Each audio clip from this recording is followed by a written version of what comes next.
And joining us now is Gad Levanon. He's the Director of Macroeconomic Research at the Conference Board, which puts together the Consumer Sentiment Report. Gad, good to have you back on the show. Thanks for joining us. Thank you. It's a pleasure to be here. So the number 82.3, a slight dip. Put that number into context to us. What does that mean? Right. Well, I think the best way to look at it is to look at the two composites separately, the present situation composite and the expectation. So the good news is that the expectation stayed at a healthy level, 84.9, which is suggesting solid situation.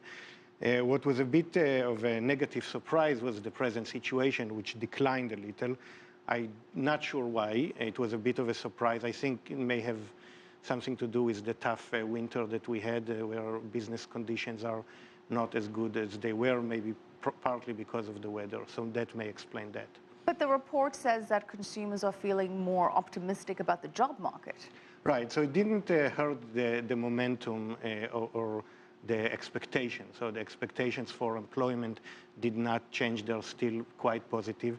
And again, also in the expectation composite, there is a question about income expectations. And right. That's also an interesting development because now the difference between those who expect incomes to increase and decrease is the highest since the beginning of the recession. So I think more people are optimistic about their income situation, about wages, and that is not surprising given the tightness that we're seeing in the labor market.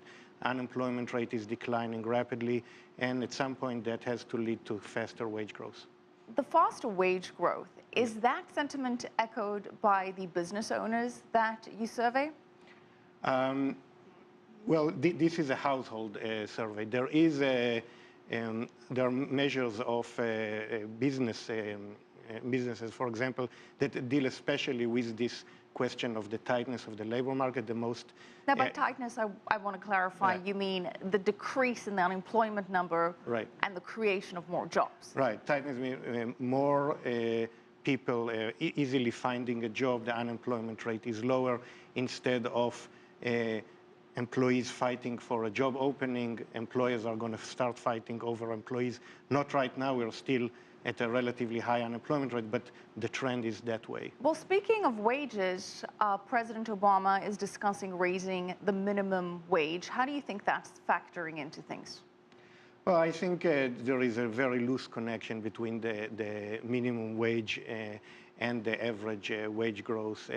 I don't think that is going to be the major trend driving wages. I think it's more the unemployment rate and how difficult it is for businesses to find qualified workers. Now, a lot of the positive sentiment from consumers has been driven by the rebound in the housing market. We're starting to see a little bit of a cool off. Home prices are rising 0.8% in February, but the rate of increases has declined. And U.S. single home sales down to their lowest level in 8 months. Mm-hmm. How is that impacting consumer sentiment? Has that factored in yet? Well, I think the increase in home prices is something that should support consumer confidence because people are feeling wealthier, they feel more confident as a result. I think there is an interesting contrast in the housing market where prices are doing very well, but construction is lagging. I think that the recovery in housing construction has been very disappointing in the last year.